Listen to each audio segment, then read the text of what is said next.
চীনের প্রথম শ্রেণীর সুরক্ষার অধীনে রয়েছে বিরল প্রজাতির কালো গলার সারস।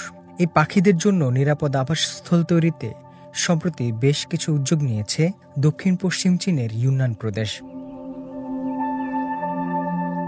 পাখি জগতের পান্ডা নামে পরিচিত কালো গলার সারসরা ইউনানের সমুদ্রপৃষ্ঠ থেকে 2.5 থেকে 5 কিলোমিটার উঁচুতে থাকা জলাভূমি, হ্রদ ও প্লাবনভূমিতে বাস করে। এদের খাবারের তালিকায় রয়েছে গাছের পাতা ও শৈবাল। এখন বসন্ত চলছে ইউনানে। সারসগুলো এখন পাশের প্রদেশ সিচুয়ান এবং উত্তর পশ্চিম চীনের কিছু অংশে যাত্রা শুরু করেছে প্রজননের উদ্দেশ্যে।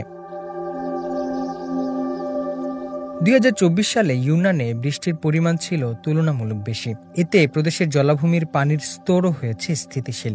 কুচিং শহরের উইচি কাউন্টিতে বেড়েছে জলাভূমি এলাকা। টানা বৃষ্টির সুফল পাচ্ছে তৃণভূমি ও বনাঞ্চল। এতে কালো গলার সারসদের আবাসস্থলগুলো বেশ উন্নত হয়েছে। স্থানীয় কর্মকর্তারা জানান, এখানে কালো গলার সারসের জন্য বিভিন্ন সংরক্ষণ প্রকল্প বাস্তবায়ন হয়েছে। পাখিগুলো যাতে শীতের সময় এখানে উপভোগ করতে পারে সেজন্য একটি পরিপূর্ণ প্রাকৃতিক পরিবেশ তৈরি হয়েছে। এখন ধীরে ধীরে বাড়ছে কালো গলার সারস। গেল কয়েক বছরে পরিযায়ী পাখিদের জন্য এখানকার জলাভূমিগুলোর সংরক্ষণ ব্যবস্থা উন্নত করা হয়েছে। স্থাপন করা হয়েছে আধুনিক নজরদারি প্রযুক্তি। এর ফলে কালো গলার সারসের শীতকালীন নিরাপদ জীবন নিশ্চিত করা সম্ভব হয়েছে।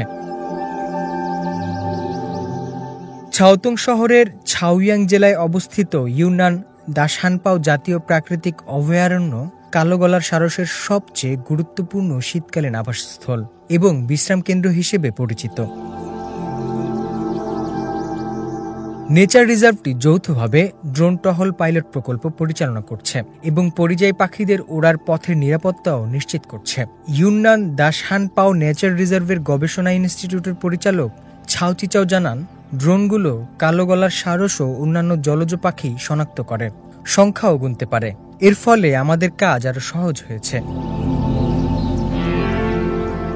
এছাড়াও হুইচিতে অবস্থিত জাতীয় প্রকৃতি সংরক্ষণাগারের 70টি ভিডিও নজরদারি সরঞ্জাম ও 30টি ইলেকট্রনিক বেড়া উন্নত করা হয়েছে।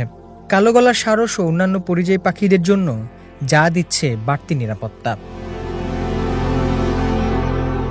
ফেং আরও জানান, যদি কেউ সুরক্ষিত এলাকায় প্রবেশ করে বা কোনো নির্দিষ্ট স্থানে যায় তবে এটি তাৎক্ষণিক সতর্কবার্তা দিবে। রিজার্ভের কর্মীরা এই প্ল্যাটফর্ম ব্যবহার করে অনুপ্রবেশকারীদের উপর নজর রাখতে পারবে এবং ঘটনাস্থল থেকে উপযুক্ত প্রমাণ সংগ্রহ করতে পারবে। বিপন্ন প্রজাতির সুরক্ষায় আধুনিক প্রযুক্তি ও সংরক্ষণ ব্যবস্থায় দিনে দিনে অনুকরণীয় হয়ে উঠেছে ইউনান। এতে করে প্রদেশটির প্রকৃতি যেমন ডানা মেলছে দূর আকাশে, তেমনি বেড়ে চলেছে পর্যটকের সংখ্যাও। হোসনে মোবারক সৌরভ, সিএমজি বাংলা।